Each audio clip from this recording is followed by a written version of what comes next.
Starting last Monday, September 18, the Kenya Revenue Authority has been sending out officers with paramilitary training to enforce tax compliance. These officers, who number 1,400, are called Revenue Service Assistants, who will be knocking on the doors of taxpayers across the country, graduated from the KDF Recruits Training School in Eldoret last month.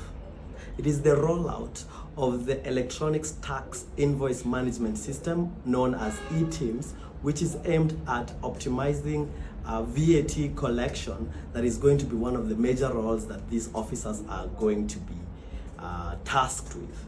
Now, some of the other roles that these officers who have paramilitary training are going to be doing include: one, to help facilitate the online registration of taxpayers. So if you're a taxpayer, they are going to be knocking on your doors and registering you online. Two, to help verify taxpayer details. There's going to be some data collection by these officers to update the details of taxpayers across the country. Number three, conducting market surveillance to identify non-registered traders. So these officers who have been dispatched across the country will be knocking on shops where trade is happening and figuring out if you are a registered taxpayer or you have not been paying taxes. The other one is continuously patrolling to ensure customers are issued with tax receipts by traders. You know, because of these eTIMS, all the purchases of businesses that need to be paying VAT, they need to be issued directly through the eTIMS so that the tax that is due is registered every time a sale is made. If you're a trader and you have not been issuing your customers with the tax receipts, then these officers who are moving around the country are going to be patrolling to ensure that all the traders are doing this. Okay, so why is this happening?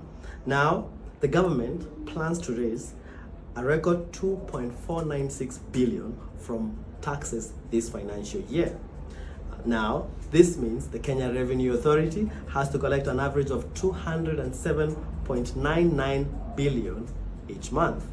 Now, how are they doing so far? In July and August this year, the KRA has collected 317.58 billion, which is lower than the over 400 billion they need to be collecting each month to meet the target, meaning these revenue service assistants are going to have quite the job to register more taxpayers and to ensure that there is compliance in the issuance of tax receipts by traders. Now, what do you think about these measures that are being employed by the Kenya Revenue Authority to increase tax collection in the country? Money254.co.ke has written about this and other developments in the news about tax in detail. Click on the link provided to learn more.